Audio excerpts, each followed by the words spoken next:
नानक नाम चढ़ती कला तेरे पापी सर्वत कर। सदगुरुओं के भंडारे, सदगुरुओं के समागम, लख खुशियाँ पातशाहियाँ जिस सतगुरु नदर करे।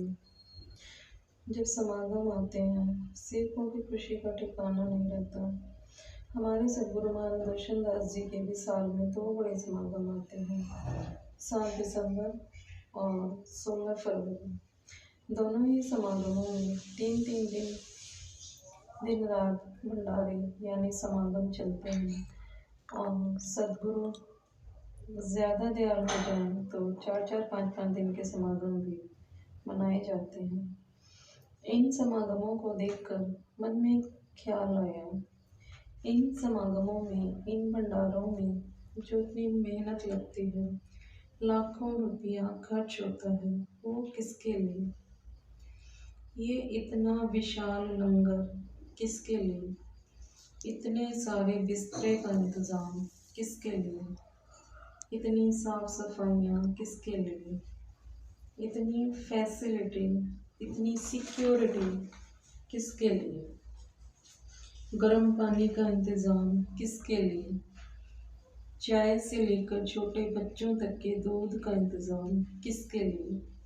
सेवादारों की दिन पे रात की मेहनत, हफ्तों हफ्तों की मेहनत, महीनों की मेहनत किसके लिए?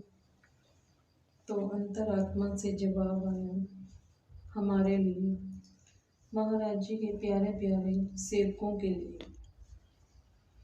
पर क्या कभी हमने सोचा है कि एक एक समागम की तैयारी महीनों पहले शुरू हो जाती है? उसमें हमारे गुरुदेव की दिन पे रात की सेवा होती है और हम बेचारे सज धज कर, लिपस्टिक बिंदी करके या फिर पैंट कोट पहनकर, चौड़े होकर, जेबों में हाथ डालकर, खुश होकर दिन के दिन समागम अटेंड करने आ जाते हैं और सोचते हैं सदगुरु चारों दरवाजे खोल कर बैठे हैं, इन 3 दिनों में जितना लूटा जाए उतना लूट लो। अब बात में तो शक नहीं है, बात तो सही है, पर हम ये तो जानते ही हैं ना कि मेहमान और बच्चों में फ़र्क होता है। मेहमान की हम अपने बच्चों से ज़्यादा केयर करते हैं, पर प्यार तो ज़्यादा अपने बच्चों से ही करते हैं। प्रॉपर्टी तो अपने बच्चों के ही नाम करते हैं। तो अगर सदगुरु की कृपा पानी है तो मेहमान बनकर आने की बजाय बच्चे बनकर आना और बारीकी से अपने गुरु रूपी सच्चे पिता की मेहनत को देखना पिता ने हमारे लिए तहे दिल से कितना वेलकम किया है। जहाँ आकर हम सत्संग में बैठे हैं, वहाँ के इंतज़ाम और सजावट में कितनी मेहनत और मिशन का कितना पैसा लगा। अगर हमारा उसमें कोई योगदान नहीं है तो क्या आपको नहीं लगता कि वो हमारे ऊपर कर्ज है? वहाँ सोने के लिए जो बिस्तरे का इंतज़ाम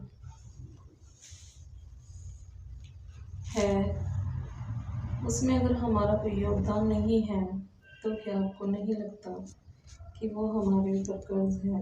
नहाने के लिए गर्म पानी का इंतज़ाम, साफ सुथरा टॉयलेट बाथरूम का इंतज़ाम, अटूट लंगर का इंतज़ाम, चाय से लेकर दूध तक का इंतज़ाम, मेडिकल सुविधाएं,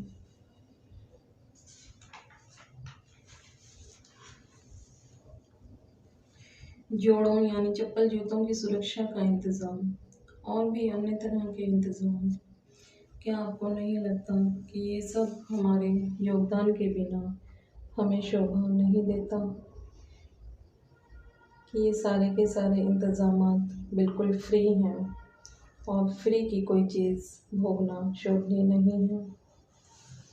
हमारे फ़र्ज़ और धर्म दोनों ही बनते हैं कि अपने पिता के भंडारों में, समागमों में हम उनके कंधे से कंधा मिलाकर चलें, जी जान लगा दें, तन मन और धन तीनों की सेवा करें।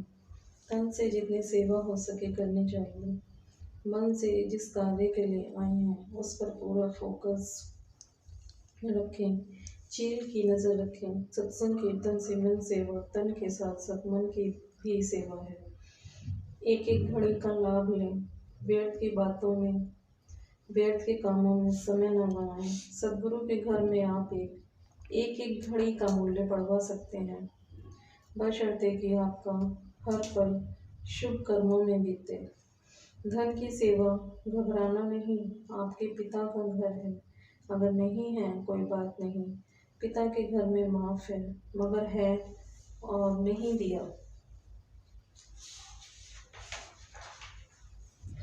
तो कहीं आपसे गुनाह ना हो जाए। गरीब से गरीब को, अमीर से अमीर को धन की सेवा भी जरूर से जरूर करनी चाहिए। तन मन धन से अर्पित होंगे तो परमात्मा और गुरु अपने चारों दरवाजे हमारे लिए खोल देते हैं, इसमें बिल्कुल कोई शक नहीं है। इन्हीं शब्दों के साथ नानक नाम चढ़ती का नाम तेरे पावन से करता